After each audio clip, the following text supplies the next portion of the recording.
ಈಗ petrol bunk ಬಂದ್ ಮಾಡಿರುವಂತಹ ಬೋರ್ಡ್ ಗಳನ್ನ ನೋಡ್ತಾ ಇದ್ರಿ. ಈಗ ಬೇರೆ ಜಿಲ್ಲೆಯಲ್ಲೆಲ್ಲ ಈಗ ಖುದ್ದು ರಾಜ್ಯ ರಾಜಧಾನಿ ಬೆಂಗಳೂರಲ್ಲೂ ಕೂಡ ಪೆಟ್ರೋಲ್ ಸಿಗೋದಿಲ್ವಾ ಅನ್ನುವ ಅನುಮಾನಗಳು ವ್ಯಕ್ತವಾಗ್ತದೆ. ಯಾಕೆಂದ್ರೆ ಬೋರ್ಡ್ ಅನ್ನ ಹಾಕಿ ಪೆಟ್ರೋಲ್ ಬಂಕ್ ಅನ್ನ ಕ್ಲೋಸ್ ಮಾಡುವಂತ ಪ್ರಸಂಗ ಎದುರಾಗಿದೆ. ಬೆಂಗಳೂರಿನ ನಮ್ಮ ಪ್ರತಿನಿಧಿ ಒಂದು ಪ್ರತ್ಯಕ್ಷ ವರದಿಯನ್ನ ಕೊಟ್ಟಿದ್ದಾರೆ, ನೋಡ್ಕೊಂಡ್ ಬನ್ನಿ.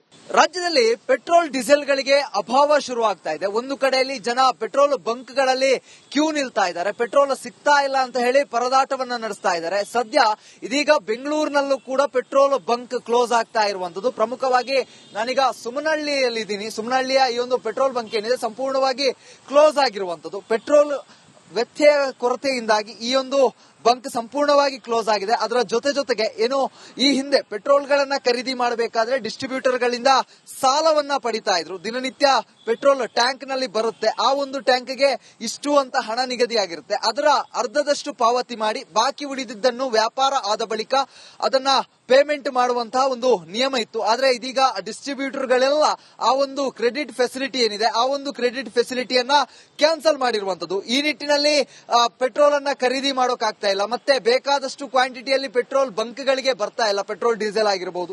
ಈ ನಿಟ್ಟಿನಲ್ಲಿ ಸದ್ಯ ಸುಮನಹಳ್ಳಿಯಲ್ಲಿ ಇರುವಂತಹ ಈ ಒಂದು ಪೆಟ್ರೋಲ್ ಬಂಕ್ ಸಂಪೂರ್ಣವಾಗಿ ಕ್ಲೋಸ್ ಆಗಿರುವಂತದ್ದು. ಕಳೆದ ಒಂದು ವಾರದಿಂದ ಕೂಡ ಪೆಟ್ರೋಲ್ ಸರಬರಾಜು ಆಗ್ತಾ ಇಲ್ಲ. ಮತ್ತೊಂದು ಕಡೆಯಲ್ಲಿ ಪೆಟ್ರೋಲ್ ಅನ್ನ ಖರೀದಿ ಮಾಡೋದಕ್ಕೆ ಕ್ರೆಡಿಟ್ ಕೂಡ ಸಿಗ್ತಾ ಇಲ್ಲ. ಈ ನಿಟ್ಟಿನಲ್ಲಿ ದಿನನಿತ್ಯ 70 ಲಕ್ಷಕ್ಕೂ ಹೆಚ್ಚು ವ್ಯಾಪಾರ ಆಗ್ತಾ ಇದ್ದಂತಹ ಈ ಒಂದು ಸುಮನಹಳ್ಳಿಯ ಪೆಟ್ರೋಲ್ ಬಂಕ್ ಏನಿದೆ ಸಂಪೂರ್ಣವಾಗಿ ಕ್ಲೋಸ್ ಮಾಡಲಾಗ್ತಾ ಇದೆ. ಇದರಿಂದಾಗಿ ಒಂದು ಕಡೆಯಲ್ಲಿ ದಿನನಿತ್ಯ ಇದೇ ಪೆಟ್ರೋಲ್ ಬಂಕ್ ಅನ್ನ ಒಂದು ಆಶಯವಾಗಿಟ್ಟುಕೊಂಡು ಇದರಲ್ಲೇ ಪೆಟ್ರೋಲ್ ಅನ್ನ ಹಾಕಿಸಿಕೊಳ್ತಿದ್ದಂತಹ ಗ್ರಾಹಕರೇನಿದ್ದಾರೆ ಅವರಿಗೆ ಒಂದು ಕಡೆಯಲ್ಲಿ ತೊಂದರೆ ಆಗಿದೆ. ಯಾಕಂತ ಹೇಳಿದ್ರೆ ಇಲ್ಲಿಂದ ಸುಮಾರು ಮತ್ತೆ 7-8 ಕಿಲೋಮೀಟರ್ ಬೇರೆ ಪೆಟ್ರೋಲ್ ಬಂಕ್ ಗಳನ್ನ ಹುಡ್ಕೊಂಡು ಹೋಗಬೇಕಾದಂತಹ ಪರಿಸ್ಥಿತಿ ಇದೆ. ಪೆಟ್ರೋಲ್ ಬಂಕ್ ಓಪನ್ ಇರುತ್ತೆ ಅಂತ ಹೇಳಿ ಈಗಲೂ ಕೂಡ ಒಂದಿಷ್ಟು ಜನ ಬರ್ತಾ ಇದ್ದಾರೆ, ಹೋಗ್ತಾ ಇದ್ದಾರೆ. ಪೆಟ್ರೋಲ್ ಓಪನ್ ಇದೆಯಾ ಏನು ಎತ್ತ ಅಂತ ನೋಡ್ತಾ ಇದ್ದಾರೆ, ಗಮನಿಸ್ತಾ ಇರಬಹುದು. ಪೆಟ್ರೋಲೇ ಇಲ್ಲ ಅಂತ ಪರಿಸ್ಥಿತಿಗೆ ಬಂದು ತಲುಪಿದೆ. ಒಂದು ಕಡೆಯಲ್ಲಿ ಮಿಷಿನ್ ಆನ್ ಇದ್ರೂ ಕೂಡ ಪೆಟ್ರೋಲ್ ಬರ್ತಾ ಇಲ್ಲ ಅಂತ ಪರಿಸ್ಥಿತಿಗೆ ಬಂದು ನಿಂತಿರುವಂತದ್ದು. ಸರಬರಾಜು ಆಗಿಲ್ಲ. ಅದರ ಜೊತೆಗೆ ಏನು ಕ್ರೆಡಿಟ್ ಫೆಸಿಲಿಟಿಯನ್ನ ಕೊಡ್ಲಾಗ್ತಾ ಇತ್ತು. ಒಂದು ಟ್ಯಾಂಕರ್ ಪೆಟ್ರೋಲ್ ಅನ್ನ ಒಬ್ಬ ಬಂಕ್ ನ ಮಾಲೀಕ ಖರೀದಿ ಮಾಡ್ತಾನೆ ಅಂತ ಹೇಳಿದ್ರೆ ಆತನಿಗೆ 50% ನಷ್ಟು ಕ್ರೆಡಿಟ್ ಫೆಸಿಲಿಟಿಯನ್ನ ಕೊಡ್ತಾ ಇದ್ರು. ಆದ್ರೆ ಇದೀಗ ಡಿಸ್ಟ್ರಿಬ್ಯೂಟರ್ ಗಳು ಆ ಒಂದು ಕ್ರೆಡಿಟ್ ಫೆಸಿಲಿಟಿ ಏನಿದೆ ಅದನ್ನ ಕೂಡ ಕ್ಯಾನ್ಸಲ್ ಮಾಡಿದ್ದಾರೆ. ಈ ನಿಟ್ಟಿನಲ್ಲಿ ದಿನನಿತ್ಯ 70 ಲಕ್ಷ 80 ಲಕ್ಷವನ್ನ ಏಕಕಾಲಕ್ಕೆ ಕೊಟ್ಟು ಪೆಟ್ರೋಲ್ ಖರೀದಿ ಮಾಡಲಿಕ್ಕೆ ಮಾಲೀಕರಿಗೂ ಕೂಡ ಕಷ್ಟ ಆಗ್ತಾ ಇದೆ. ಈ ನಿಟ್ಟಿನಲ್ಲಿ ಸಂಪೂರ್ಣವಾಗಿ ಈ ಒಂದು ಪೆಟ್ರೋಲ್ ಬಂಕ್ ಕ್ಲೋಸ್ ಆಗ್ತಾ ಇರುವಂತದ್ದು. ಒಂದು ಕಡೆಯಲ್ಲಿ ಪೆಟ್ರೋಲ್ ಬಂಕ್ ಕ್ಲೋಸ್ ಆಗಿ ಮಾಲೀಕರು ಸಂಕಷ್ಟಕ್ಕೆ ಸಿಲ್ಕೊಂಡ್ರೆ ಮತ್ತೊಂದು ಕಡೆಯಲ್ಲಿ ದಿನನಿತ್ಯ ಇದೇ ಪೆಟ್ರೋಲ್ ಬಂಕ್ ಅನ್ನ ನಂಬಿಕೊಂಡಿದ್ದಂತಹ ಗ್ರಾಹಕರೇನಿದ್ದಾರೆ ಅವರು ಕೂಡ ಹೈರಾಣಾಗುವಂತಹ ಸ್ಥಿತಿ ನಿರ್ಮಾಣ ಆಗಿರುವಂತದ್ದು. ಕ್ಯಾಮರಾ ಪರ್ಸನ್ ರಘು ಜೊತೆಗೆ ಚರಣ್, ರಿಪಬ್ಲಿಕ್ ಕನ್ನಡ, ಬೆಂಗಳೂರು. ಈಗ ಪೆಟ್ರೋಲ್ ಬಂಕ್ ಬಂದ್ ಮಾಡಿರುವಂತಹ ಬೋರ್ಡ್ ಗಳನ್ನ ನೋಡ್ತಾ ಇದ್ರಿ. ಈಗ ಬೇರೆ ಜಿಲ್ಲೆಯಲ್ಲೆಲ್ಲ ಈಗ ಖುದ್ದು ರಾಜ್ಯ ರಾಜಧಾನಿ ಬೆಂಗಳೂರಲ್ಲೂ ಕೂಡ ಪೆಟ್ರೋಲ್ ಸಿಗೋದಿಲ್ವಾ ಅನ್ನುವ ಅನುಮಾನಗಳು ವ್ಯಕ್ತವಾಗ್ತದೆ. ಯಾಕೆಂದ್ರೆ ಬೋರ್ಡ್ ಅನ್ನ ಹಾಕಿ ಪೆಟ್ರೋಲ್ ಬಂಕ್ ಅನ್ನ ಕ್ಲೋಸ್ ಮಾಡುವಂತ ಪ್ರಸಂಗ ಎದುರಾಗಿದೆ.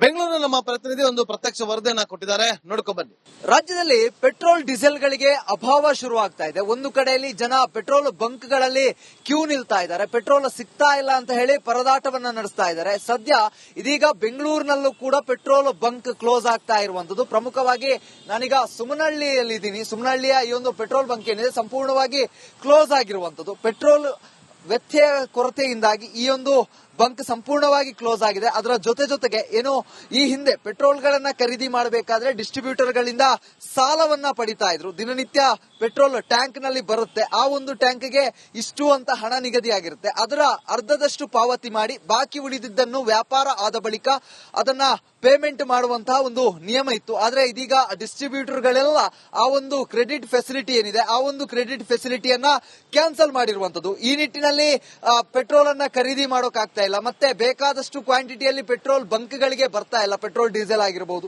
ಈ ನಿಟ್ಟಿನಲ್ಲಿ ಸದ್ಯ ಸುಮನಹಳ್ಳಿಯಲ್ಲಿ ಇರುವಂತಹ ಈ ಒಂದು ಪೆಟ್ರೋಲ್ ಬಂಕ್ ಸಂಪೂರ್ಣವಾಗಿ ಕ್ಲೋಸ್ ಆಗಿರುವಂತದ್ದು. ಕಳೆದ ಒಂದು ವಾರದಿಂದ ಕೂಡ ಪೆಟ್ರೋಲ್ ಸರಬರಾಜು ಆಗ್ತಾ ಇಲ್ಲ. ಮತ್ತೊಂದು ಕಡೆಯಲ್ಲಿ ಪೆಟ್ರೋಲ್ ಅನ್ನ ಖರೀದಿ ಮಾಡೋದಕ್ಕೆ ಕ್ರೆಡಿಟ್ ಕೂಡ ಸಿಗ್ತಾ ಇಲ್ಲ. ಈ ನಿಟ್ಟಿನಲ್ಲಿ ದಿನನಿತ್ಯ 70 ಲಕ್ಷಕ್ಕೂ ಹೆಚ್ಚು ವ್ಯಾಪಾರ ಆಗ್ತಾ ಇದ್ದಂತಹ ಈ ಒಂದು ಸುಮನಹಳ್ಳಿಯ ಪೆಟ್ರೋಲ್ ಬಂಕ್ ಏನಿದೆ ಸಂಪೂರ್ಣವಾಗಿ ಕ್ಲೋಸ್ ಮಾಡಲಾಗ್ತಾ ಇದೆ. ಇದರಿಂದಾಗಿ ಒಂದು ಕಡೆಯಲ್ಲಿ ದಿನನಿತ್ಯ ಇದೇ ಪೆಟ್ರೋಲ್ ಬಂಕ್ ಅನ್ನ ಒಂದು ಆಶಯವಾಗಿಟ್ಟುಕೊಂಡು ಇದರಲ್ಲೇ ಪೆಟ್ರೋಲ್ ಅನ್ನ ಹಾಕಿಸಿಕೊಳ್ತಿದ್ದಂತಹ ಗ್ರಾಹಕರು ಏನಿದ್ದಾರೆ ಅವರಿಗೆ ಒಂದು ಕಡೆಯಲ್ಲಿ ತೊಂದರೆ ಆಗಿದೆ. ಯಾಕಂತ ಹೇಳಿದ್ರೆ ಇಲ್ಲಿಂದ ಸುಮಾರು ಮತ್ತೆ 7-8 ಕಿಲೋಮೀಟರ್ ಬೇರೆ ಪೆಟ್ರೋಲ್ ಬಂಕ್ ಗಳನ್ನ ಹುಡ್ಕೊಂಡು ಹೋಗಬೇಕಾದಂತಹ ಪರಿಸ್ಥಿತಿ ಇದೆ.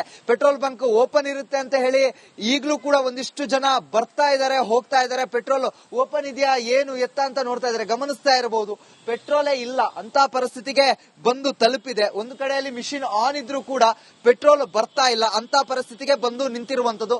ಸರಬರಾಜು ಆಗಿಲ್ಲ. ಅದರ ಜೊತೆಗೆ ಏನು ಕ್ರೆಡಿಟ್ ಫೆಸಿಲಿಟಿಯನ್ನ ಕೊಡ್ಲಾಗ್ತಾ ಇತ್ತು. ಒಂದು ಟ್ಯಾಂಕರ್ ಪೆಟ್ರೋಲ್ ಅನ್ನ ಒಬ್ಬ ಬಂಕ್ ನ ಮಾಲೀಕ ಖರೀದಿ ಮಾಡ್ತಾನೆ ಅಂತ ಹೇಳಿದ್ರೆ ಆತನಿಗೆ 50% ನಷ್ಟು ಕ್ರೆಡಿಟ್ ಫೆಸಿಲಿಟಿಯನ್ನ ಕೊಡ್ತಾ ಇದ್ರು. ಆದ್ರೆ ಇದೀಗ ಡಿಸ್ಟ್ರಿಬ್ಯೂಟರ್ ಗಳು ಆ ಒಂದು ಕ್ರೆಡಿಟ್ ಫೆಸಿಲಿಟಿ ಏನಿದೆ ಅದನ್ನ ಕೂಡ ಕ್ಯಾನ್ಸಲ್ ಮಾಡಿದ್ದಾರೆ. ಈ ನಿಟ್ಟಿನಲ್ಲಿ ದಿನನಿತ್ಯ 70 ಲಕ್ಷ 80 ಲಕ್ಷವನ್ನ ಏಕಕಾಲಕ್ಕೆ ಕೊಟ್ಟು ಪೆಟ್ರೋಲ್ ಖರೀದಿ ಮಾಡಲಿಕ್ಕೆ ಮಾಲೀಕರಿಗೂ ಕೂಡ ಕಷ್ಟ ಆಗ್ತಾ ಇದೆ. ಈ ನಿಟ್ಟಿನಲ್ಲಿ ಸಂಪೂರ್ಣವಾಗಿ ಈ ಒಂದು ಪೆಟ್ರೋಲ್ ಬಂಕ್ ಕ್ಲೋಸ್ ಆಗ್ತಾ ಇರುವಂತದ್ದು. ಒಂದು ಕಡೆಯಲ್ಲಿ ಪೆಟ್ರೋಲ್ ಬಂಕ್ ಕ್ಲೋಸ್ ಆಗಿ ಮಾಲೀಕರು ಸಂಕಷ್ಟಕ್ಕೆ ಸಿಲ್ಕೊಂಡ್ರೆ, ಮತ್ತೊಂದು ಕಡೆಯಲ್ಲಿ ದಿನನಿತ್ಯ ಇದೇ ಪೆಟ್ರೋಲ್ ಬಂಕ್ ಅನ್ನ ನಂಬಿಕೊಂಡಿದ್ದಂತಹ ಗ್ರಾಹಕರೇನಿದ್ದಾರೆ ಅವರು ಕೂಡ ಹೈರಾಣಾಗುವಂತಹ ಸ್ಥಿತಿ ನಿರ್ಮಾಣ ಆಗಿರುವಂತದ್ದು. ಕ್ಯಾಮರಾ ಪರ್ಸನ್ ರಘು ಜೊತೆಗೆ ಚರಣ್, ರಿಪಬ್ಲಿಕ್ ಕನ್ನಡ, ಬೆಂಗಳೂರು. ಈಗ ಪೆಟ್ರೋಲ್ ಬಂಕ್ ಬಂದ್ ಮಾಡಿರುವಂತಹ ಬೋರ್ಡ್ ಗಳನ್ನ ನೋಡ್ತಾ ಇದ್ರಿ. ಈಗ ಬೇರೆ ಜಿಲ್ಲೆಯಲ್ಲೆಲ್ಲ ಈಗ ಖುದ್ದು ರಾಜ್ಯ ರಾಜಧಾನಿ ಬೆಂಗಳೂರಲ್ಲೂ ಕೂಡ ಪೆಟ್ರೋಲ್ ಸಿಗೋದಿಲ್ವಾ ಅನ್ನುವ ಅನುಮಾನಗಳು ವ್ಯಕ್ತವಾಗ್ತಾರೆ. ಯಾಕೆಂದ್ರೆ ಬೋರ್ಡ್ ಅನ್ನ ಹಾಕಿ ಪೆಟ್ರೋಲ್ ಬಂಕ್ ಅನ್ನ ಕ್ಲೋಸ್ ಮಾಡುವಂತ ಪ್ರಸಂಗ ಎದುರಾಗಿದೆ.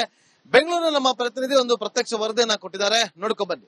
ರಾಜ್ಯದಲ್ಲಿ ಪೆಟ್ರೋಲ್ ಡೀಸೆಲ್ ಗಳಿಗೆ ಅಭಾವ ಶುರುವಾಗ್ತಾ ಇದೆ. ಒಂದು ಕಡೆಯಲ್ಲಿ ಜನ ಪೆಟ್ರೋಲ್ ಬಂಕ್ ಗಳಲ್ಲಿ ಕ್ಯೂ ನಿಲ್ತಾ ಇದ್ದಾರೆ. ಪೆಟ್ರೋಲ್ ಸಿಗ್ತಾ ಇಲ್ಲ ಅಂತ ಹೇಳಿ ಪರದಾಟವನ್ನ ನಡೆಸ್ತಾ ಇದ್ದಾರೆ. ಸದ್ಯ ಇದೀಗ ಬೆಂಗಳೂರಿನಲ್ಲೂ ಕೂಡ ಪೆಟ್ರೋಲ್ ಬಂಕ್ ಕ್ಲೋಸ್ ಆಗ್ತಾ ಇರುವಂತದ್ದು. ಪ್ರಮುಖವಾಗಿ ನಾನೀಗ ಸುಮನಹಳ್ಳಿಯಲ್ಲಿದ್ದೀನಿ. ಸುಮನಹಳ್ಳಿಯ ಈ ಒಂದು ಪೆಟ್ರೋಲ್ ಬಂಕ್ ಏನಿದೆ ಸಂಪೂರ್ಣವಾಗಿ ಕ್ಲೋಸ್ ಆಗಿರುವಂತದ್ದು. ಪೆಟ್ರೋಲ್ ವ್ಯತ್ಯಯ ಕೊರತೆಯಿಂದಾಗಿ ಈ ಒಂದು ಬಂಕ್ ಸಂಪೂರ್ಣವಾಗಿ ಕ್ಲೋಸ್ ಆಗಿದೆ. ಅದರ ಜೊತೆಗೆ ಏನು ಈ ಹಿಂದೆ ಪೆಟ್ರೋಲ್ ಗಳನ್ನ ಖರೀದಿ ಮಾಡಬೇಕಾದ್ರೆ ಡಿಸ್ಟ್ರಿಬ್ಯೂಟರ್ ಗಳಿಂದ ಸಾಲವನ್ನ ಪಡಿತಾ ಇದ್ರು. ದಿನನಿತ್ಯ ಪೆಟ್ರೋಲ್ ಟ್ಯಾಂಕ್ ನಲ್ಲಿ ಬರುತ್ತೆ, ಆ ಒಂದು ಟ್ಯಾಂಕ್ಗೆ ಇಷ್ಟು ಅಂತ ಹಣ ನಿಗದಿಯಾಗಿರುತ್ತೆ. ಅದರ ಅರ್ಧದಷ್ಟು ಪಾವತಿ ಮಾಡಿ ಬಾಕಿ ಉಳಿದಿದ್ದನ್ನು ವ್ಯಾಪಾರ ಆದ ಬಳಿಕ ಅದನ್ನ ಪೇಮೆಂಟ್ ಮಾಡುವಂತಹ ಒಂದು ನಿಯಮ ಇತ್ತು. ಆದ್ರೆ ಇದೀಗ ಡಿಸ್ಟ್ರಿಬ್ಯೂಟರ್ ಗಳೆಲ್ಲ ಆ ಒಂದು ಕ್ರೆಡಿಟ್ ಫೆಸಿಲಿಟಿ ಏನಿದೆ ಆ ಒಂದು ಕ್ರೆಡಿಟ್ ಫೆಸಿಲಿಟಿಯನ್ನ ಕ್ಯಾನ್ಸಲ್ ಮಾಡಿರುವಂತದ್ದು. ಈ ನಿಟ್ಟಿನಲ್ಲಿ ಪೆಟ್ರೋಲ್ ಅನ್ನ ಖರೀದಿ ಮಾಡೋಕಾಗ್ತಾ ಇಲ್ಲ. ಮತ್ತೆ ಬೇಕಾದಷ್ಟು ಕ್ವಾಂಟಿಟಿಯಲ್ಲಿ ಪೆಟ್ರೋಲ್ ಬಂಕ್ ಗಳಿಗೆ ಬರ್ತಾ ಇಲ್ಲ, ಪೆಟ್ರೋಲ್ ಡೀಸೆಲ್ ಆಗಿರಬಹುದು. ಈ ನಿಟ್ಟಿನಲ್ಲಿ ಸದ್ಯ ಸುಮನಹಳ್ಳಿಯಲ್ಲಿ ಇರುವಂತಹ ಈ ಒಂದು ಪೆಟ್ರೋಲ್ ಬಂಕ್ ಸಂಪೂರ್ಣವಾಗಿ ಕ್ಲೋಸ್ ಆಗಿರುವಂತದ್ದು. ಕಳೆದ ಒಂದು ವಾರದಿಂದ ಕೂಡ ಪೆಟ್ರೋಲ್ ಸರಬರಾಜು ಆಗ್ತಾ ಇಲ್ಲ. ಮತ್ತೊಂದು ಕಡೆಯಲ್ಲಿ ಪೆಟ್ರೋಲ್ ಅನ್ನ ಖರೀದಿ ಮಾಡೋದಕ್ಕೆ ಕ್ರೆಡಿಟ್ ಕೂಡ ಸಿಗ್ತಾ ಇಲ್ಲ. ಈ ನಿಟ್ಟಿನಲ್ಲಿ ದಿನನಿತ್ಯ 70 ಲಕ್ಷಕ್ಕೂ ಹೆಚ್ಚು ವ್ಯಾಪಾರ ಆಗ್ತಾ ಇದ್ದಂತಹ ಈ ಒಂದು ಸುಮನಹಳ್ಳಿಯ ಪೆಟ್ರೋಲ್ ಬಂಕ್ ಏನಿದೆ ಸಂಪೂರ್ಣವಾಗಿ ಕ್ಲೋಸ್ ಮಾಡಲಾಗ್ತಾ ಇದೆ. ಇದರಿಂದಾಗಿ ಒಂದು ಕಡೆಯಲ್ಲಿ ದಿನನಿತ್ಯ ಇದೇ ಪೆಟ್ರೋಲ್ ಬಂಕ್ ಅನ್ನ ಒಂದು ಆಶಯವಾಗಿಟ್ಟುಕೊಂಡು ಇದರಲ್ಲೇ ಪೆಟ್ರೋಲ್ ಅನ್ನ ಹಾಕಿಸಿಕೊಳ್ತಿದ್ದಂತಹ ಗ್ರಾಹಕರು ಏನಿದ್ದಾರೆ ಅವರಿಗೆ ಒಂದು ಕಡೆಯಲ್ಲಿ ತೊಂದರೆ ಆಗಿದೆ. ಯಾಕಂತ ಹೇಳಿದ್ರೆ ಇಲ್ಲಿಂದ ಸುಮಾರು ಮತ್ತೆ 7-8 ಕಿಲೋಮೀಟರ್ ಬೇರೆ ಪೆಟ್ರೋಲ್ ಬಂಕ್ ಗಳನ್ನ ಹುಡ್ಕೊಂಡು ಹೋಗಬೇಕಾದಂತಹ ಪರಿಸ್ಥಿತಿ ಇದೆ. ಪೆಟ್ರೋಲ್ ಬಂಕ್ ಓಪನ್ ಇರುತ್ತೆ ಅಂತ ಹೇಳಿ ಈಗಲೂ ಕೂಡ ಒಂದಿಷ್ಟು ಜನ ಬರ್ತಾ ಇದ್ದಾರೆ, ಹೋಗ್ತಾ ಇದ್ದಾರೆ. ಪೆಟ್ರೋಲ್ ಓಪನ್ ಇದೆಯಾ ಏನು ಎತ್ತ ಅಂತ ನೋಡ್ತಾ ಇದ್ದಾರೆ. ಗಮನಿಸ್ತಾ ಇರಬಹುದು, ಪೆಟ್ರೋಲೇ ಇಲ್ಲ ಅಂತ ಪರಿಸ್ಥಿತಿಗೆ ಬಂದು ತಲುಪಿದೆ. ಒಂದು ಕಡೆಯಲ್ಲಿ ಮಿಷಿನ್ ಆನ್ ಇದ್ರೂ ಕೂಡ ಪೆಟ್ರೋಲ್ ಬರ್ತಾ ಇಲ್ಲ ಅಂತ ಪರಿಸ್ಥಿತಿಗೆ ಬಂದು ನಿಂತಿರುವಂತದ್ದು.